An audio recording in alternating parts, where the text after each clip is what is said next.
이제 핵심 주제는 소득자료 분석인데요. 이 소득자료 분석을 위해서, 여러분들을 위해서 제가 국세청에서 이런 자료를 제공합니다.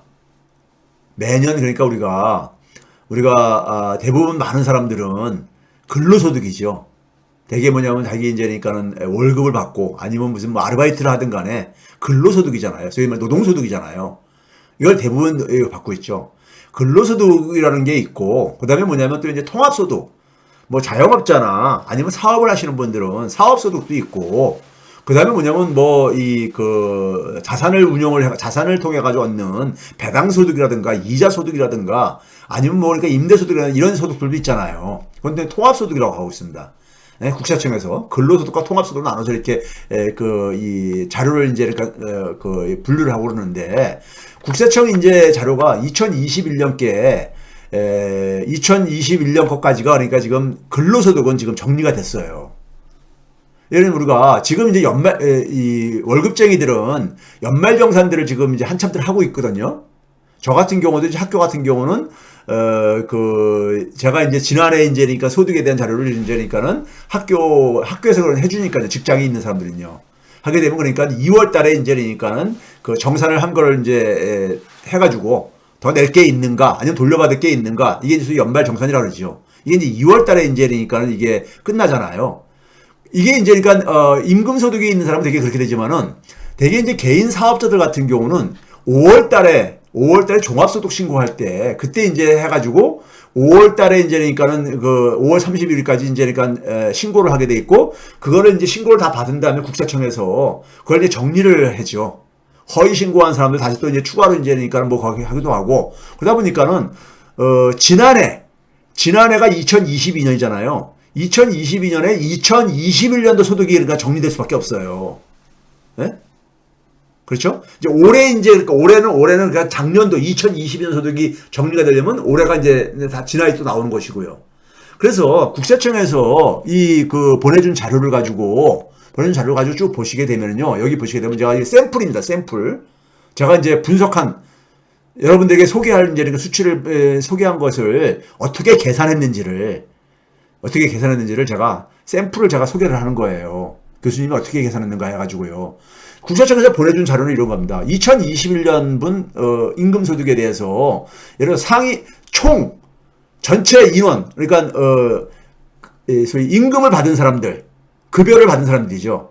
받은 사람이 1996만 명 정도 인원이 나오죠. 1996만 명이고, 이 사람들이 받은 총급여가 얼마냐면은 단위가 억 원이니까는 보게 되면 803조 한 2천억 원 정도 된다는 얘기죠. 총급여가요.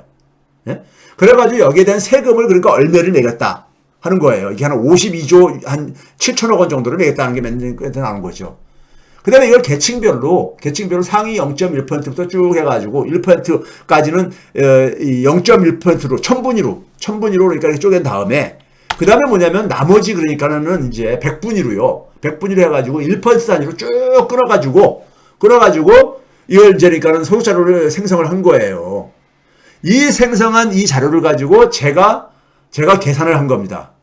제가 계산을 한 거예요. 그러니까 제가 어떤 자료를 이용했는지를 여러분들에게 샘플을 보여드린 거예요. 샘플을요. 이런 작업을 하기 위해서 최백은 경제연구소나 이런 데서 그러니까는 사람들이 수고를 하는 거기 때문에, 여러분들이 그러니까는 뭐 이런 제가 후원 얘기 잘 안 하지만은 후원 같은 것도 사실 좀 필요하고 그런 겁니다. 자, 먼저 이제 소득 분배를 보기 위해서 몇 가지 이제 그러니까 우리가 가장 일반적으로 대학에 진학하면 그러니까 우리가, 아니면 심지어 고등학교 때 정치경제라는 경제를 공부하신 분들 같은 경우도 들어본 직한 용어입니다. 소득 분배에 가장 그러니까 그러니까 기본적으로 사용하는 소득 분배 지표가 지니계수라는 게 있어요. 지니계수요. 경제학을 좀 공부하신 분은 다 아는 얘기입니다. 모르시는 분도 오늘 공부한다고 좀 생각을 하세요. 지니계수는 뭐냐면요. 이게 앞에 이제 로렌스 곡선이라고 있잖아요. 제가 학생들한테 하는 얘기가 뭐냐면은, 소위 말해서 보통 명사가 아닌 말이 튀어나오게 되면은 되게 사람 이름이라고 생각하면 된다. 예? 물론 지명일 경우도 있지만은 사람 이름이라고 된다. 로렌스라는 게 사람 이름입니다. 로렌스라는 사람이 하나의 착안을 한 건데, 이게 이쪽에 밑에 그림을 보게 되면요. 정사각형에, 이게 정사각형입니다. 정사각형인데, X축은 뭐냐면은, 사람을 그러니까는 경제 활동을 하는 사람들을, 쭉 일렬로 세운 거예요. 소득이 낮은 사람부터 쭉 세운 거예요. 그러면 전체를 그러니까 100%라고 할 때, 100%라고 할 때 쭉 이제 이걸 뭐 단위를 그러니까는 0.1로 할지, 0.01로 할지에 따라서 이게 쫙 나열할 수 있잖아요. 사람을 쭉 나열한 거고, Y축은 뭐냐면요. 그 사람들이 소득을 얼마만큼을 차지하고 있느냐. 이겁니다. 그러니까 저기 지금 X축의 20이라는 것은 뭐냐면은 20%. 그 사회에서 20% 인구가 그러니까는 그 Y축에 보게 되면 4를 만나죠. A점이 좌표니까요. 4% 정도의 소득을 차지하고 있다는 얘기예요. 만약에 B점이라는 것은 30%의 인구가 10% 정도 되는 소득을 차지하고 있다는 얘기입니다. 네? 그러니까 이 점들을 쭉 이렇게 이어보게 되면은 밑에 이렇게 축 처진 배가 이렇게 불로 이렇게 나온 것처럼 이제 그러니까요. 나온 것처럼 주황색 선이 곡선이 쭉 이렇게 그려질 게 아닙니까요? 그려지잖아요. 이게 그러니까 소위 말해서 한 나라의 한 사회의 소득 분포를 그러니까 나타내는 하나의 곡선인 겁니다. 그런데 이 정사각형의 대각선이요. 하늘색 선은 뭐냐면은 대각선은 뭡니까? 정사각형의 대각선이니까는 기울기가 일값인 거잖아요. 일값이요. 예? 일값. 지금 뭡니까? 이 파란색 선의 대각선상에 있는 점들은 뭘 얘기하는 겁니까요? 인구 30%가 쭉 그 만나는 점이 어디겠어요? Y축에 30하고 만날 게 아닙니까? 이게 저희 기울기가 일값인 정사각형이니까요. 정사각형의 대각선이니까요. 그렇죠? 그러니까 뭐냐면, 인구가 정확히 10%가 10%의 소득을 차지하고 있고, 20%가 20% 차지하고 있고, 30%가 30% 차지하고 있다는, 이런 똑같은 수가, 좌표점들이잖아요. 이 하늘색 선은요. 파란색 선은요. 그렇죠? 그래서 이렇게 만약에 소득이 분포되어 있다면은 어떤 사회가 이건 완전히 평등한 사회라 이거죠. 지구상에는 역사적으로 이런 사회는 없었죠. 네? 이건 그러니까는 모두가 똑같이 그러니까는 절대적으로 똑같이 나눠 가지고 있을 때 이 파란색 선이 되는 겁니다. 그래서 완전 평등한 분배 상태라고 되어 있죠. 근데 현실은 되게 뭐냐면 이 주황색 선처럼 이렇게 됩니다. 이렇게 배가 불룩하게 튀어나오는 것처럼요. 그런데 이게 그러니까는 배가 불룩 튀어나온 게 더 튀어나올수록, 지금 밑으로 내려오면 내려올수록이요. 내려오면 내려올수록 뭡니까요? 머릿속에서 상상해 보세요. A점이 그러니까 더 밑으로 내려온다는 얘기잖아요. B점이 더 밑으로 내려온다는 얘기잖아요. 그럼 뭐예요? 20% 사람이 4%가 아니라 3%뿐이 소득을 안 갖고 있다는 얘기고, 30% 인구가 10%가 아니라 8%뿐이 안 갖고 있다는 얘기잖아요. 예를 들면요. 그렇죠? 그래서 이게 이제 그러니까는 이 주황색 선이 밑으로 이게 쭉 쳐지면 쳐질수록 불평등한 겁니다. 불평등한 거야. 그러다가 뭐냐면은 X축하고 만나고 Y축하고 만나는 분홍색 선이 있죠. 분홍색 선. X축에 거해 있는 분홍색 선하고 Y축에 있는 분홍색 선. 예? A, B로 해가지고 이렇게 만약에 분포가 되어 있다는 게 뭐예요? 그 사회에서 99.9%, 99.999%는 소득이 하나도 없고 마지막 한 사람이 다 갖고 있다는 얘기죠. 다 갖고 있다는 얘기예요. 그렇죠? 그러니까 완전히 그러니까 극단적으로 불평등한 상황이죠. 이런 사회도 없죠. 현실적으로는요. 현실적으로는 뭐냐면 되게 이렇게 불룩하게 곡선처럼 되어 있는, 이게 근데 단지 뭐냐면 얼마나 더 그러니까는 밑으로 내려가냐에 따라서 불평등하다는 얘기고, 파란색 선으로 그러니까 이게 불룩 튀어나온 게 좀 덜 튀어나올수록, 덜 불룩해질수록 이 파란색 선에 가까워지는 거잖아요. 그러면 이제 좀 더 평등해지는 거죠. 소득 분배가요. 그렇죠? 그래가지고 지니 개수는 어떻게 계산하냐면요. 이 삼각형의 면적이요. 이 그 대각선을 그은 거하고 X축하고 Y축하고 만난 이 삼각형의 면적 중에서 이 파란색 선하고 그다음에 주황색 선이 이 만드는 하나의 그 면적이 있잖아요. 여기서는 가라고 표현이 있잖아요. 가요. 가가 차지하는 면적의 비중입니다. 삼각형 전체에서 그러니까는 삼각형 면적분에서 가가 차지하는 면적. 그러니까 가가 차지하는 면적이 크면 뭐라 했었어요? 불룩한 곡선이 축 처지는 거라 했잖아요. 불평등해지는 거라 했잖아요. 그래서 이 값이 크면 클수록 불평등한 걸 얘기합니다. 그래서 이 값을 지니 개수라고 정의를 한 거예요. 지니라는 사람이. 예? 이 로렌스 곡선을 로렌스 곡선을 이용을 해가지고 소득 분배가 를 이제 하나의 만들기 위해서요. 그래서 이 값은 그러니까 0에서 1값을 가질 수밖에 없죠. 이론적으로요. 0이라는 것은 가의 면적이 0일 때죠. 지금 완전하게 평등하게 그러니까 이 주황색 선이 그러니까는 파란색 선하고 일치가 되는 거죠. 그럼 0값이 되는 거죠. 가의 면적이 없어지는 거니까요. 이게 붙어버리는 거니까요. 그렇죠? 반면에 이 블록한 선이 쭉 내려와가지고 X축선하고 Y축선하고 만나게 돼버리면 어떻게 된다고 했었어요? 극단적으로 불평등한 상태라잖아요. 그러면 삼각형 면적하고 똑같아지는 거잖아요. 가의 면적이요. 그럼 1값이 되는 거죠. 그래서 0에 가까울수록 0값이나 1값은 존재하지 않습니다. 현실적으로, 역사적으로요. 근데 0에 가까울수록 평등한 거고 1에 가까울수록 불평등하다는 게 지니계수가 보여주고 있는 하나의 소득분배 지표로서 우리가 활용하는 겁니다. 소득분배 지표로요. 요 정도 여러분들이 참고로 하시고 제가 계산한 것을. 자, 그래서 제가 앞에 이제 먼저 임금소득, 국세청에서 보내준 임금소득을 가지고 지니계수를 계산할 수가 있어요. 지니계수를. 제가 다 계산한 겁니다. 계산한 거예요. 계산했는데, 세금을 내기 전에, 그러니까 국세청에다가 세금을 내기 전에, 그 다음에 물가 변동을 고려하지 않고 그냥 우리가 일반적으로 받는 임금이요. 그걸 가지고 이제 그러니까는 지니계수를 계산해 보니까는 2017년도에는 아까 그 가의 면적이 얼마냐면 0.458. 퍼센테이지가 45.8%라는 얘기는 0.458이라는 얘기잖아요. 그럼 0.458이면 어느 정도 되는 거냐? 굉장히 불평등한 겁니다. 되게 우리가 경험적으로 0.45가 넘으면은 4에서 그러니까 폭동이 일어날 수 있다. 이런 표현을 하는 사람일 수도 있어요. 굉장히 불평등하기 때문에. 2017년에 0.458이요. 저는 퍼센테이지로 표시를 한 것뿐입니다. 2016년에 0.448, 2019년에 0.44. 즉 줄어들었죠. 조금씩 줄어들었죠. 이건 뭐예요? 소득분배가 개선됐다는 얘기죠. 그러다가 2020년, 21년부터 다시 조금씩 다시 올라갔어요. 다시 악화가 된 거죠. 자, 그러면 이게 문재인 정부예요. 2017년부터 2021년이니까 이게 문재인 정부 기간이잖아요. 5년이잖아요. 그런데 이게 여기에 영향을 미친 게 뭘까? 해서 그랬을 때 가장 이제 그러니까는 이 국세청에서 보내준 자료를 분석해보면 보이거든요. 예, 그런 것들이. 저같이 맨날 이렇게 숫자를 들여다보는 사람들은요. 쭉 보니까 이게 소득분배가 개선됐다는 얘기는 밑에 계층이 개선됐다는 얘기거든요. 뒤에서 좀 다시 자세하게 보여드리겠지만요.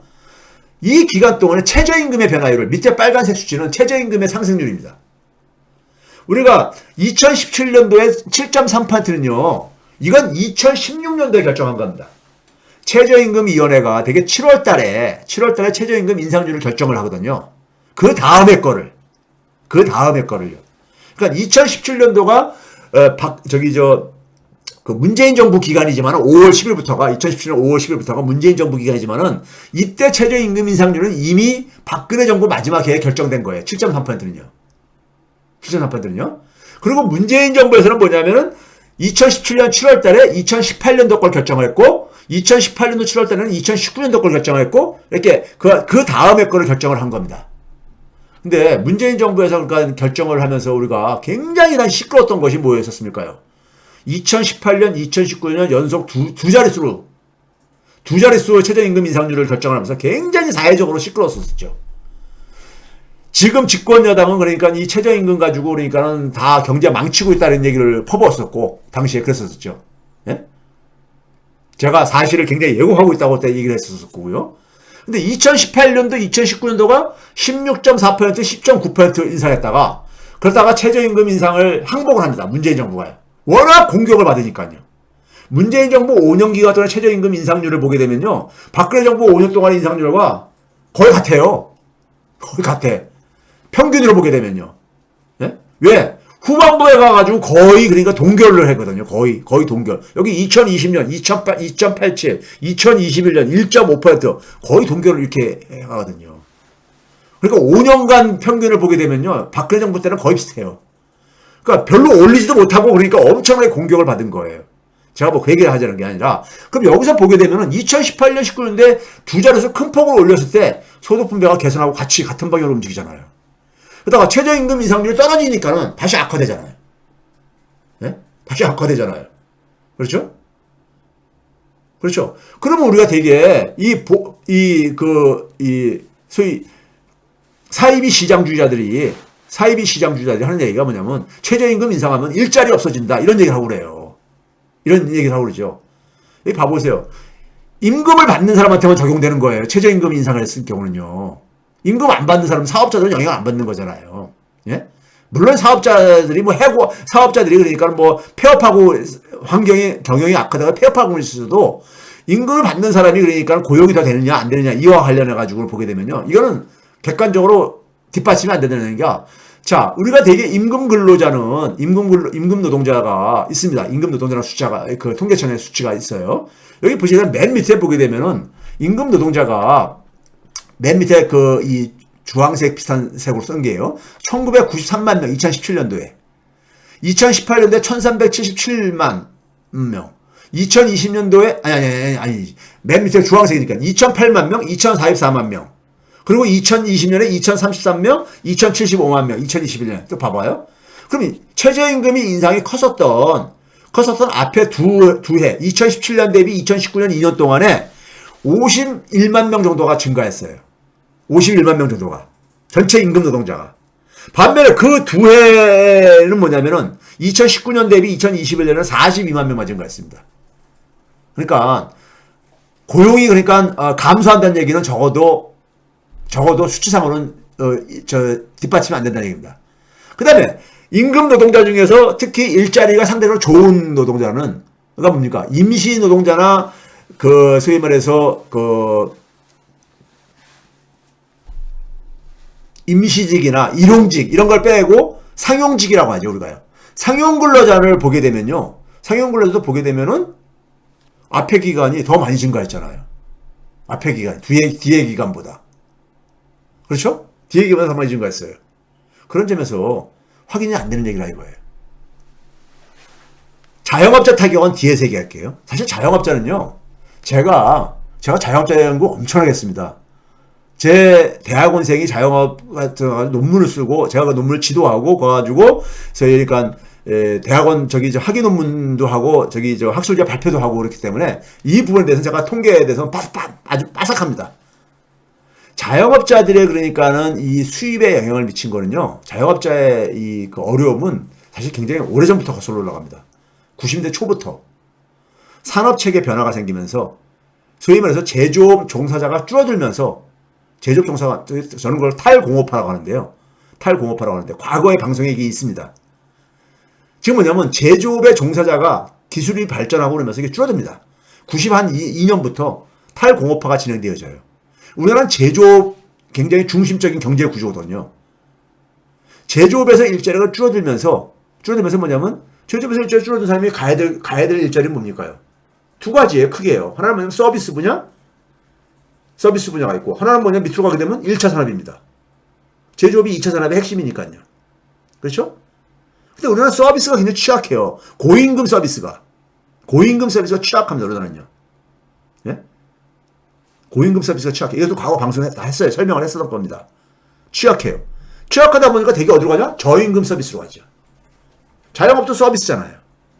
서비스는요. 서비스 산업은 일반 그러니까 제조업과 또 하나 차이가 뭐냐면 내수 의존적인 산업입니다. 서비스는 그러니까 수출을 안 하잖아요. 물론 최근에 중국에서 그러니까 성형하러 와가지고 의료 서비스를 이렇게 중국 사람들한테 외국인들한테 서비스하는 경우도 있지만은 대부분 서비스는 그러니까는 국내 자동차 같은 경우 만들어서 수출도 하지만은 서비스는 대부분 뭐냐면 내수에 의존하는 겁니다. 특히 자영업 같은 경우는요. 내수. 그러니까 자영업 환경이 일단 과당 경쟁. 우리나라 자영업자가 굉장히 많은 나라입니다. OECD 평균에 비해 가지고요. 과당 경쟁. 거기다 또 한 가지 뭐냐면은 가계 소득의 증가율이 기업 소득 증가보다 떨어지면서 내수가 약해집니다. 내수가 약해져.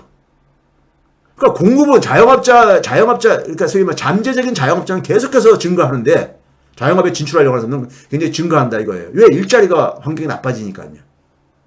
이게 외환위기 이전부터 진행됐다는 얘기예요. 외환위기 이후에 그것을 더 가속화시키는 거예요. 왜냐하면 노동시장을 더 유연화가 더 가속화되면서요. 네? 했거든요. 그래서 실제로 통계 분석을 해보게 되면요. 통계 분석을 하게 되면 자영업자의 수입에 가장 타격을 입힌 요인이 뭐로 나오냐면요. 가장 큰 요인이 뭐로 나오냐면요. 소위 말해서 가계 소비 지출 감소입니다.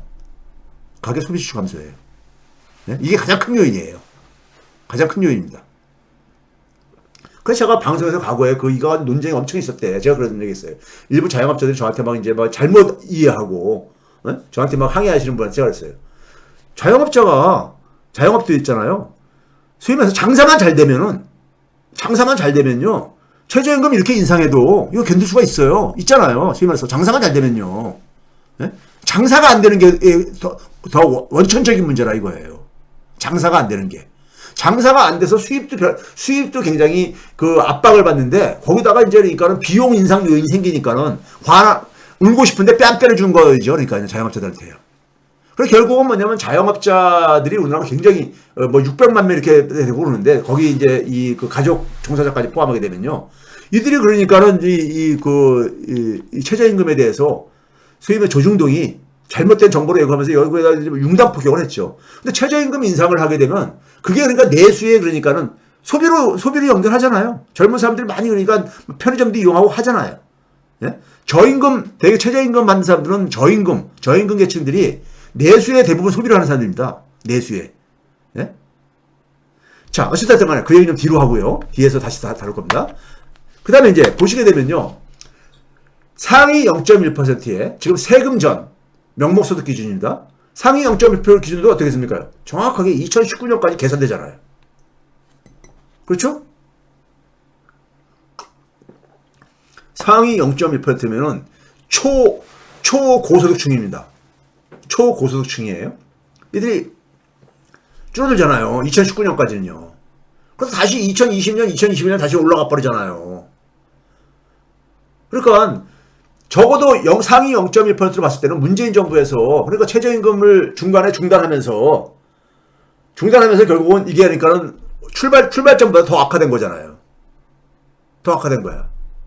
예? 그래서 제가 그런 겁니다. 소득주 성장 팁하고 경제 차익이 다르다는 것이 당신들 같은 이 경제 정책을 가지고는 실패한다. 그러니까 중산층과 저소득층의 소득을 강화하자는 것은 동의한다 이거예요. 근데 그걸 성공하려면은 굉장히 정책이 굉장히 지혜롭고 합리적인 정책이 나와야 되는데, 예? 합리적인 정책이 나와야 되는데 최저임금 인상 드라이브 해가지고는 안 된다. 그런 얘기 제가 하고 있었어요. 뭐 카드 수수료 인하 이런 거 하도 안 된다. 제가 이런 얘기 여러 번 방송에서 했습니다. 이건 증거가 있으니까. 그 다음에 상위 1%도 똑같습니다. 봐보세요. 상위 1%도 2019년까지는 이렇게 좀 줄어들다가 소득주기 차지하는 비중이 2020년, 21년 크게 증가하잖아요. 예? 그렇죠? 결과적으로는 그러니까 자, 상위 10%도 봐보세요. 똑같잖아요. 추세는요. 예? 상위 10%도요. 그러니까 소득이 높은 사람들의 비중이 최저임금 인상률이 빠를 때까지는 좀 개선이 됐었어요. 상위 20%도 그렇고요. 상위 20%도. 그렇죠? 제가 말하는 추세가 20%로 가면서 좀 이제 그러니까 이게 20년, 21년에 다시 반등하는 것이 적은 이유는 상위 10에서 20% 사이들이 여러분들이 볼 때는 우리가 전문가들이 분류할 때는 상위층으로 분류하지만은 소득을 볼 때는요, 자신들을 중산층이라고 생각하는 사람들이에요. 중산층이라고 생각하는 사람들입니다. 저도 그 말에 동의합니다. 우리는 그냥 기계적으로 그러니까는 하위 30%부터 70% 사이에 있는 사람들을 기계적으로 쭉 잘라가지고 중간에 있다고 해서 중산층으로 하고 70% 이상 상위 30%는 고소층으로 얘기하는데 아닙니다. 상위 10에서 20, 20에서 30에 있는 사람들은요, 사실상 중산층이에요. 소득 수준을 볼 때는요. 예? 뒤에서 수치를 보여드릴게요. 하위 40% 소득을 보게 되면 어떻습니까? 2019년까지 개선되잖아요. 개선되잖아요. 예? 하위 40%까지요. 하위 40%가 되게 최저임금에 영향을 받는 사람들이라고요. 예? 개선되다가 줄어들잖아 다시요. 그러니까 최저임금이 이런 긍정적인 기여를 한 거예요. 한 측면이 있는 거예요. 자, 10분위 배율이라는 게 있습니다. 아까 진위 개수를 우리가 중심을 보고 지금 이제 각 계층이 차지하는 소득 비중 가지고 보고 있는데 소득 분배를 나타내는 것 중에 또 하나 이제 그러니까 가장 기초적인 하나의 소득 분배 지표 중에 10분위 배율이라는 게 있어요. 10분위라는 것은 뭐냐면 소득을 열등분 나눈 거예요. 전체 그러니까 그 소득을 버는 사람들을 그러니까 열등분 나눈 거죠. 상위 10%, 10에서 20%쭉 내려서 90에서 100%까지 이렇게 쭉 자르는 겁니다. 아까 국세청에서 보내준 자료에 쭉 100%가 돼 있잖아요. 그럼 이걸 가지고 뭐냐면은 하위 40% 소득, 하위 40% 인구의 소득을 상위 꼭대기에 있는 20% 소득으로 나눈 겁니다. 소득이 만약에 똑같이 분배되어 있다면은 이 값이 2가 나와야 되는 거죠. 2. 왜? 인구가 2배니까요.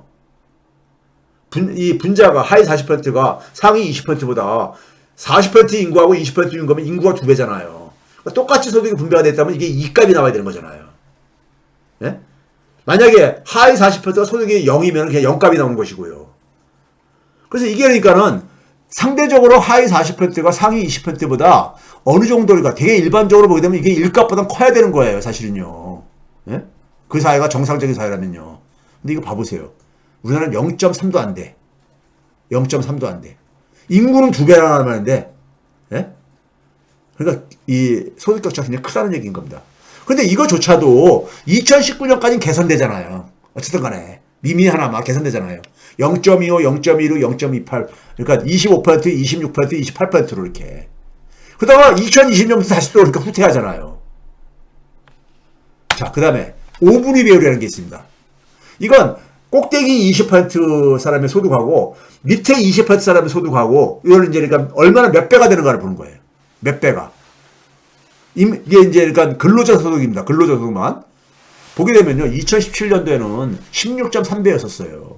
그거 엄청나는 거죠. 엄청나는 거예요. 16.3배면은요. 예? 너무 큰 겁니다. 근데 이게 2019년까지 좀 개선되잖아요. 그래서 한 14.6배까지 좀 줄어들었잖아요. 14.6배까지. 그 얘기는 뭐겠습니까요? 하위 20% 소득이 많이 빠르게 증가했다는 얘기예요. 이때까지는요. 그러니까 개선된 거 아닙니까? 그렇죠? 근데 다시 2020년, 21년 다시 올라가잖아요. 제가 얘기하는 가설, 최저임금하고 인상률하고 밀접하게 이게 같은 방향으로 움직이고 있잖아요. 자, 이제 정리된 걸 한번 봐보세요, 여러분들이요. 보시게 되면 이게 정리한 겁니다. 앞에서 얘기한 것들을요. 네?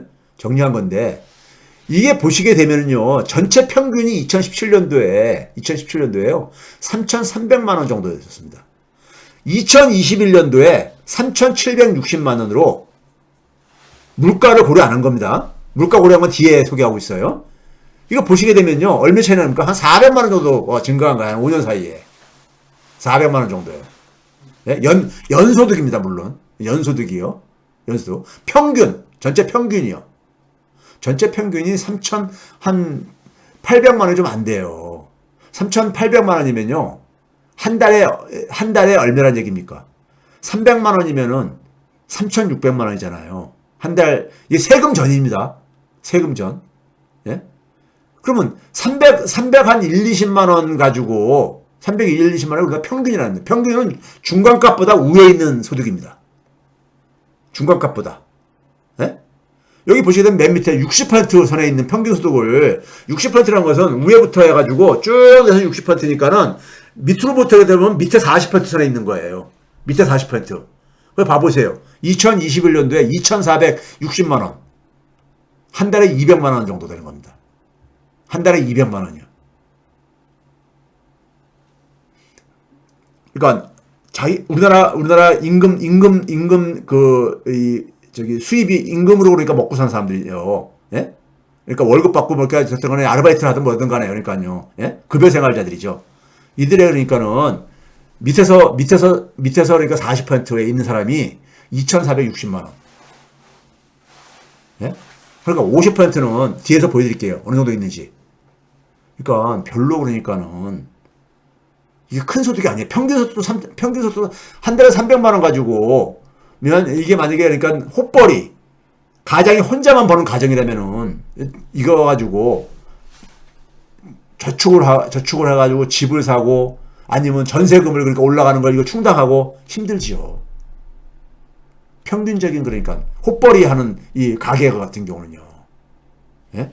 이게 우리나라 현실이에요.